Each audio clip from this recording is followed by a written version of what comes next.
Now, winter can be a fun time to play outside in the snow, as long as back inside people can switch their heaters on and off anytime they wish. But here in China, residents don't always have that choice. China has been using a regulated central heating system for decades, and when winter comes early, that can pose a problem. BON's Sylvia Gunawan explains.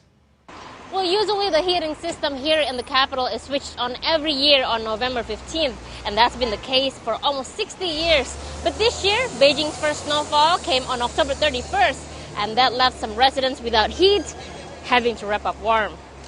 November 15th might be one of the most anticipated days of the year here in parts of China. No matter how cold it gets prior to that date, millions of households have no choice but to return to their icy homes until that day arrives. But this year is an exception. For the first time, the government has ordered that the heat be switched on in Beijing 2 weeks early. With the first snowfall of the season coming sooner than expected, temperatures dropped to below freezing on the night of Halloween. It was the earliest snowfall for 22 years and the second earliest since records began. The government did admit it had induced the heavy snow to relieve the lingering effects of drought in the capital. But even though the heat has now been turned on, some people say their homes are still too cold.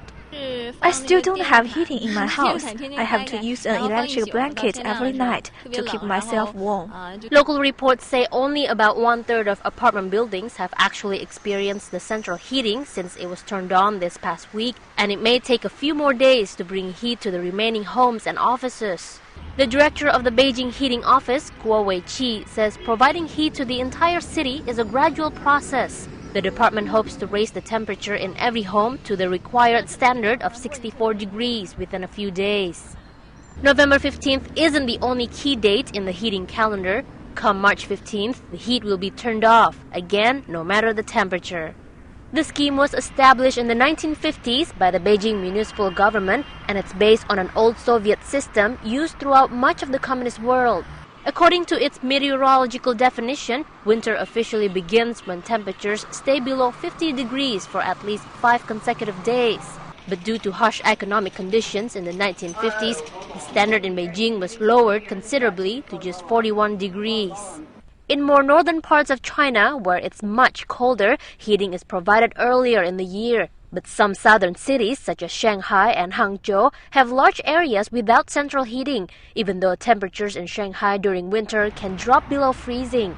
While this system may seem strange to those in the West, here in China it's long been accepted as the norm. But some, though, still question if it's necessary to have the set dates. Sometimes people are not in their homes, but the heating is still on, and it's just a waste. The government definitely needs to make some changes to this in the future. I don't think the set dates are necessary. If it's still warm, we can delay the start date. But if it's cold, we should turn the heating on right away, otherwise we'll freeze to death. Whatever happens in the future, the city's move to switch the heat on early has been hailed in some quarters as momentous change. The state-run China Daily newspaper also says the city has appropriated funds to supply electric heaters to families living in low-rise houses, so they no longer have to rely on coal to heat their homes. Meteorologists predict that there will be another cold front here in Beijing in the next couple of days. Until then, let's hope the heating office is working extra hard to bring heat into every home. Sylvia Gunawan, BON. It was the heaviest snowfall in 22 years in this region, and it was all fake, essentially. This was created by the meteorological office. They seeded the clouds, essentially, which is what they often do in the summer to make it rain. They shot something like 84 packages of silver iodide into the air, but because it was cooler already, that moisture that came down instead of being rain was snow. This caused a lot of havoc, particularly here in Beijing. There were traffic jams everywhere. People couldn't get to work or school. Air travel was delayed. Something like 200 flights at Beijing Capital Airport were delayed for several hours. And generally, a lot of residents were caught off guard, and they were cold. They weren't prepared for this wintry condition. So now some local officials are under fire because of this. Absolutely, but it's also important to remember that this is the strongest cold front to hit Beijing at this time of year in 40 years.